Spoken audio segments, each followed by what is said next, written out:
I, I am Jeoffrey Guillen, a bona fide Filipino citizen in the Philippines. I am a graduate of the following degrees: Bachelor of Secondary Education, major in English, and Master of Arts in Education, major in English language teaching. I have been teaching for 10 years, 5 years in the junior high school, that's grade 7 to 10, and 5 years in the senior high school, that's grade 11 to 12. In the junior high school, I taught English grammar, Philippine literature, Afro-Asian literature, Anglo-American literature, and world literature. And in the senior high school, where I'm currently in, I am handling the following subjects: oral communication, reading and writing, 21st century literature from the Philippines and the world, creative writing, English for academic and professional purposes, and practical research 1. The main reason why I chose teaching profession is that, aside from the fact that teaching is regarded as the professions of all professions and as a sacred profession concerned with service and dedication to mankind, I want to help the country by shaping the citizens' mind to be critical thinkers and mold their characters to be a good citizen of the country.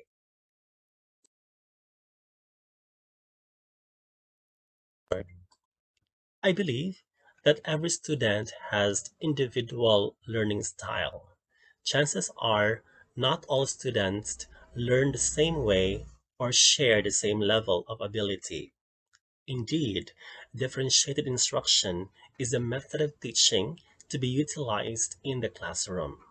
In this method, teachers are expected to do the following. First, design lessons based on students' learning styles. Second, group students by shared interest, topic, or ability. Third, manage a classroom to support a safe, conducive, and supportive environment. And fourth, continually assess and adjust a lesson content to meet the students' needs.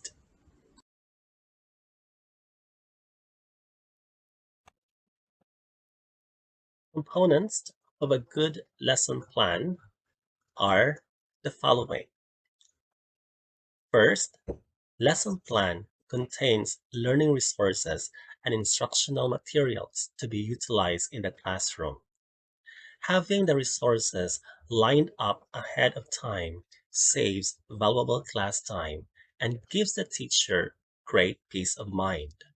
When the learning resources and instructional materials are in place, a teacher can devote all energy to teach the lesson.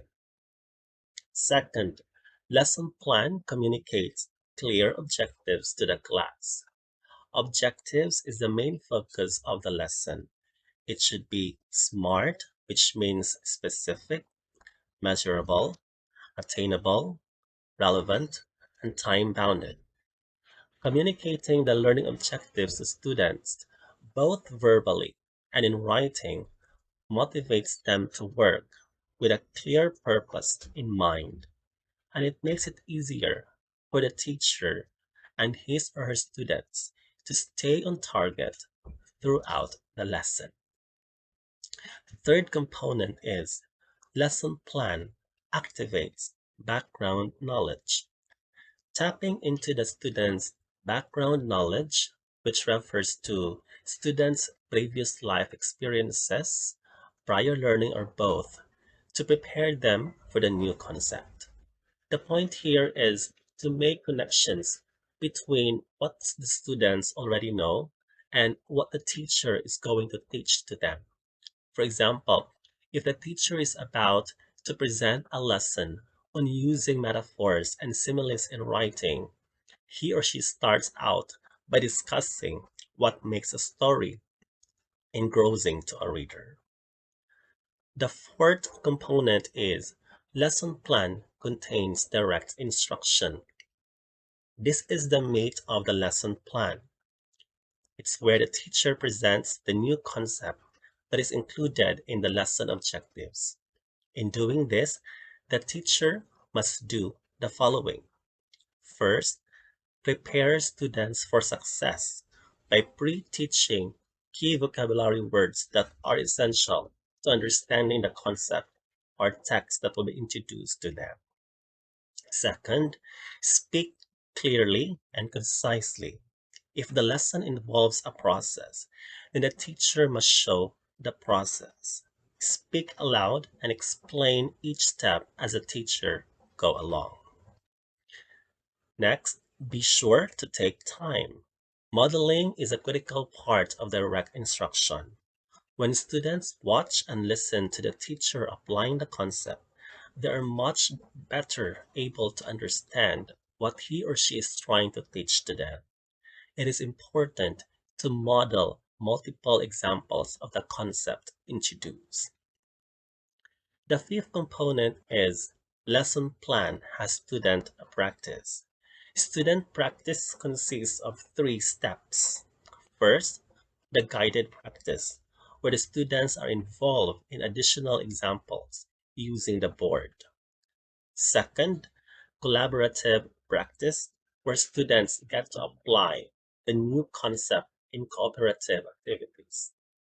Third, independent practice, where students have the opportunity to apply and practice the concept with their classmates through collaborative activities. It's time for them to apply and practice the concept on their own. This is where the teacher can see if they really learned from the lesson. The sixth component is lesson plan has a closure. This is where the teacher wrap up the lesson. It's a quick synopsis of the lesson. 7. Lesson plan has quick assessment. This evaluates whether students have able to meet the lesson objectives. It aims to provide the teacher with valuable feedback which drive their instruction.